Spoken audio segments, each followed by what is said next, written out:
What's up guys, welcome back to my YouTube channel Xman Co. Today you guys are in for a huge treat. We're going to make a confit steak in butter. Now basically we decided to bring a series to you. It's a new series to this channel. It's an experimental series. You guys are going to love it. We're going to try things that we've never seen before. We don't know if it works. We're also going to try out things that we see on social media, things that we're not sure if it works or not. We're going to try it out on this channel, and then you guys can decide before you spend all those bucks. Is it worth it? Do you like it? Is it something that you should go and try? We're going to do a blind tasting. Basically, we're going to give our truthful feedback to you guys, letting you know how it tastes and what we think of that particular dish. Without further ado, we decided today a beautiful tomahawk steak, ribeye on the bone, will be perfect for a butter confit. We're doing it today. Stay tuned. We've got 1.5 kilogram ribeye on the bone here. Basically, guys, that's a tomahawk. The axe is cut off, and we've got beautiful intermuscular fat, basically marbling on this ribeye on the bone. That's definitely going to help the flavors. Although we're adding butter to it, we're not sure what's going to happen. And guys, that's why we're doing this today. So let me introduce you guys to all the ingredients. It's going to be very basic. We've got some butter here, salted butter. We've got some flaky salt. We're going to use that right at the end. A whole house of garlic and some sprigs of rosemary. Just want to give a big shout out. Thanks to my mate and subscriber for this beautiful knife. I've been looking for this knife for a while and he surprised me the other day. So what better way using it in this cook? With that said, let's get our fire ready. We're going to use a medium fire today. We're also going to do this cook on the BGE, Big Green Egg. You guys are going to love it. Well, we hope so. We're going to use about 3 cubes of butter. Well, that's what we think at this stage. So we're just going to add 3 and then we'll add another if it's necessary. Now guys, for this cook you also want to make sure that you don't overheat your butter. Remember, butter can actually burn. So the whole cook is going to be very low and slow. We're looking for about 54 degrees internal temperature, and for the international guys 129 Fahrenheit. We're not sure how long this is going to take. Low and slow should be about an hour. That's what we are anticipating. We're also going to infuse this garlic butter cook that we have here. So we're going to cut the garlic in half, the whole house. Remove the excess skin if you want. Doesn't really matter. The skin doesn't really bring flavor, so we're just going to get rid of that. Then we're also going to throw in 2-3 sprigs of rosemary. And I think, guys, this is really going to infuse it. We don't know what we're going to end up with at the end, but we're still looking forward to it. Only thing we can do now, stand back, give it half an hour, check back on it. We'll check what the internal temp is, and then we'll know exactly where we're going and what to do with this cook. It's exactly half an hour on this cook. It's time for us to check what the temperature of the steak is. That smells amazing. Seriously, I'm not sure if it's the butter or the garlic or the sprigs of rosemary, but the smells are definitely there. The aroma is amazing. Exactly what we expected. The meat's going to be a bit bland, but that's why we're doing a reverse here at the end. As you guys can see, we got 100 degrees Fahrenheit, so we're about 29 degrees Fahrenheit off. I think we're going to give it another 20 minutes. Right guys, it's been 50 minutes and I think this bad boy is ready to come off the fire.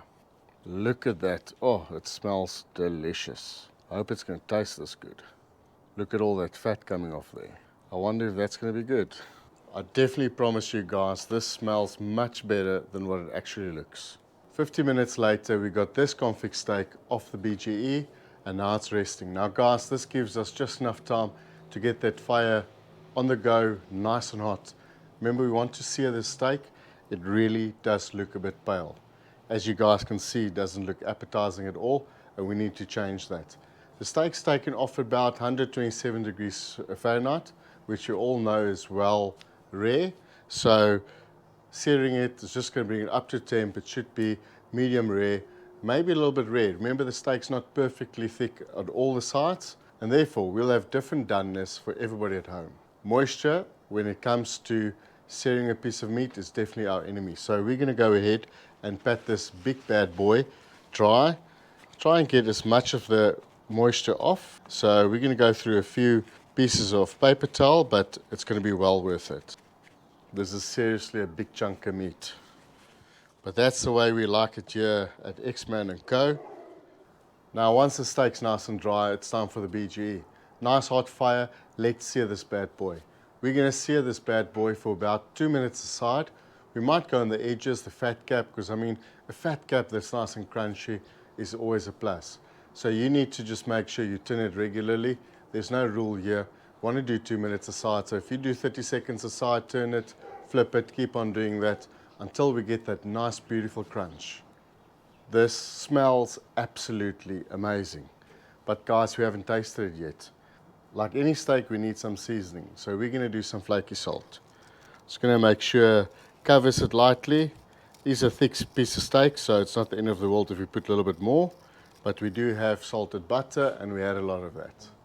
Boys and girls, that moment. The best part, I get to use my brand new knife. We're going to cut this baby up. Right, so let's just cut the edges off. Look at that, boys. I wonder if the camera does it any justice, but that's a proper medium rare. This is going to be beautiful. As you can see on the edge, got it very well done there. So as I said earlier, we're going to get different temperatures on this meat, but it's going to be enough meat for everybody. We have to taste this. Let's give it a go. Boys and girls, cheers.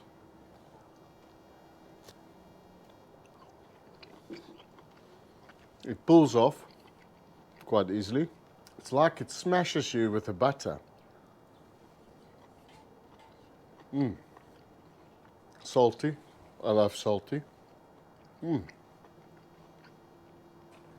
Wow, this is absolutely amazing. I personally thought I'm not going to like it because I don't like too fatty, but it's not like the butter, like you're eating butter. It's just buttery, which is amazing. Fat is flavor. I would have liked a little bit more crust on the outside. I should have maybe seared it a little bit longer, but I didn't want to overshoot, you know, the doneness of this meat because it's really a beautiful cut. Boys and girls, I really like it. There's lots of salt. I do get the garlic. It's not 100% in your face, but there's garlic, so that's quite nice.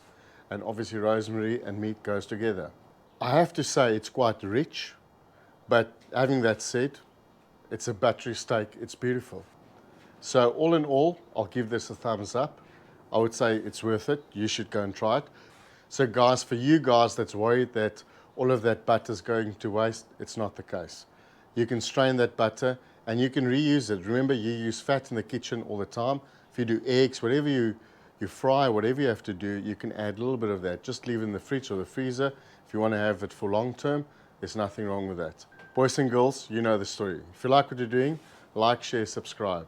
Enable those notifications so you get notified as soon as we upload new video. Thanks for watching. We cannot do it without you. We'll see you on the next one. Go. Xman. You have to try this out. There you go. Enjoy. This is amazing. What do you think? Perfection.